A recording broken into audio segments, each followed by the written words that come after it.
So, you are young Americans. What are you doing here? So, we're here to offer a solution.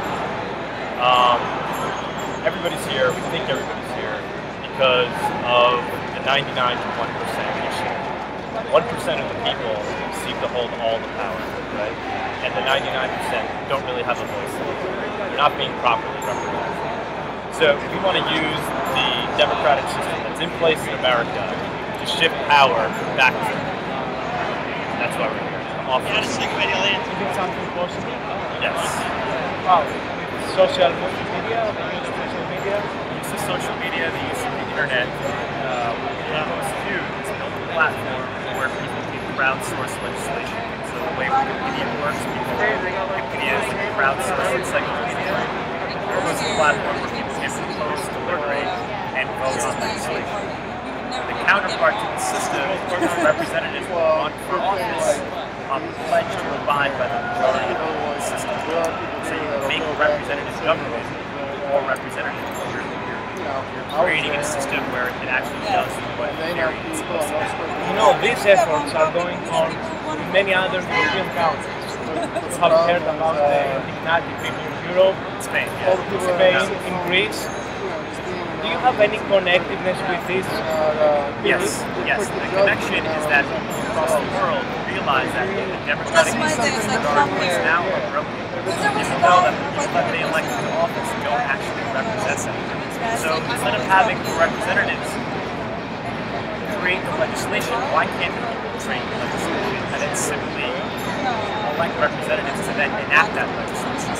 So you think the crisis is not only a financial crisis, it's mostly a political crisis, well, we think of our democracy? Yes. We think the solution is to shift the power back to where it belongs, which is with the people. And it seems like we're at a place in time where there's the biggest divide in power between classes.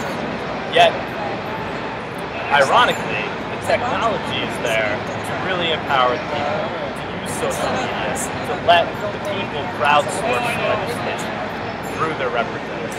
Why does a representative need to go to Congress and guess what the people want? Or why should the representative be under the influence of corporations and lobbyists in this day and age, where we could build a system where he would pledge to vote in Congress only in accordance with how his people are voting on each and every issue. You know that we are talking here and many Greek people are here through the internet. What message do you want to send? But going out on the streets every day is not sustainable. We need a solution. Solution from a social technological standpoint. So the institutions that we have in place from the 20th century, from the industrialized era, they're old, outdated. Technology that we have today to come up with social technologies and new systems, implement new systems to make government smarter, more intelligent, more responsive, more agile, more representative. Actually, so not only protesting, but having solutions. Using their power, their energy to implement change, to implement the real solution. But how is it easy to change the political system, which is for the decade? No, it's not. On rules. It's not easy. In this country, though, in America, there are certainly avenues. There's elections, and believe it or not, anybody can really win that election on any given Tuesday in November. So what it takes is it takes people to go out and get somebody elected on a pledge like this, and that's not impossible.